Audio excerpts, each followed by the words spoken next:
क्या मृत्यु के समय कष्ट होता है?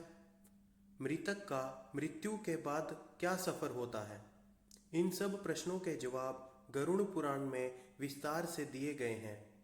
मौत के समय इंसान को क्या क्या अनुभव होते हैं, आइए जानते हैं इस विषय में गरुड़ पुराण क्या कहता है। मगर इससे पहले भगवान गरुड़ जी का गरीबी दूर करने का यह मंत्र जरूर सुने। ओम जूं सह, ओम जूं सह, ओम जूं सह। गरुड़ जी के इस मंत्र के जाप से दरिद्रता और दुर्भाग्य खत्म होता है और जातक धनवान बनता है। ऐसा बताया जाता है कि अगर 6 माह तक जातक इस मंत्र का जाप लगातार करता है तो उसके जीवन के सभी कष्ट खत्म हो जाते हैं। यदि आप भी गरुड़ भगवान की कृपा अपने ऊपर बरसाना चाहते हैं तो जल्द से जल्द अपने इस चैनल वैदिक ज्ञान को सब्सक्राइब करें और इस वीडियो को लाइक कर शेयर करें। गरुड़ पुराण का हिंदू धर्म में खास महत्व माना जाता है।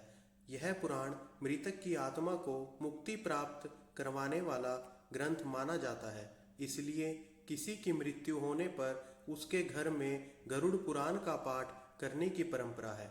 गरुड़ पुराण की उत्पत्ति को लेकर कथा है कि एक बार पक्षीराज गरुड़ ने भगवान विष्णु से मृत्यु के समय और उसके बाद जीव की स्थिति और आगे की यात्रा को लेकर अनेक रहस्य युक्त प्रश्न पूछे थे। तब भगवान विष्णु ने पक्षीराज गरुड़ की सभी जिज्ञासा को शांत करते हुए उनके सभी सवालों के जवाब विस्तार से दिए थे।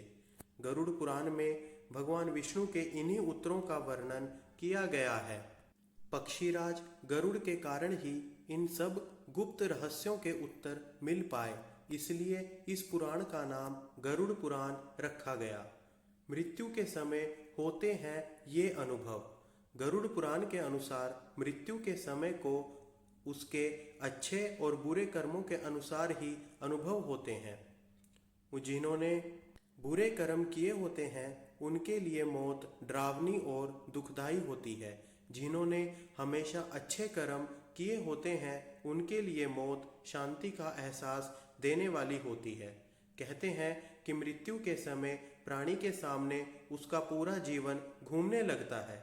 बचपन से लेकर अंतिम समय तक के पूरे जीवन की अच्छी और बुरी सब तरह की घटनाएं किसी फिल्म की तरह उसके सामने चलती रहती हैं। इन सब यादों के साथ प्राणी को बहुत कम दिखने लगता है। इतना ही उसे अपना आसपास बैठे हुए लोग भी दिखाई नहीं देते हैं। बुरे कर्म करने वालों के साथ होते हैं ये अनुभव। गरुड़ पुराण के अनुसार जिन लोगों ने बुरे कर्म किए होते हैं, जब उनके सामने उनके बुरे कर्म दिखाई देते हैं तब वे उन कर्मों के लिए बेहद दुखी होते हैं।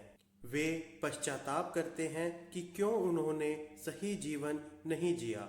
जो जीवन उनको अच्छे कर्म करने के लिए मिला था उसे उन्होंने बर्बाद कर दिया। ऐसे में ये लोग मरना नहीं चाहते हैं। वे चाहते हैं कि उनको एक और मौका मिले जिसमें वे सही तरह से जी सकें और जिनके साथ बुरा किया है उनसे दिल से माफ़ी मांग सकें। अच्छे कर्म वालों के साथ होते हैं ये अनुभव। गरुड़ पुराण के अनुसार जिन लोगों ने जीवन में हमेशा अच्छे कर्म किए होते हैं, मृत्यु उनके लिए एक नया सफ़र जैसी होती है। वे बेहद शांति का अनुभव करते हैं और उनके अंदर किसी भी तरह का पछतावा नहीं होता। अंत समय में उनको सफ़ेद रोशनी दिखाई देती है जो उन्हें असीम शांति प्रदान कर रही होती है। इसी शांति में वे शरीर का त्याग कर देते हैं।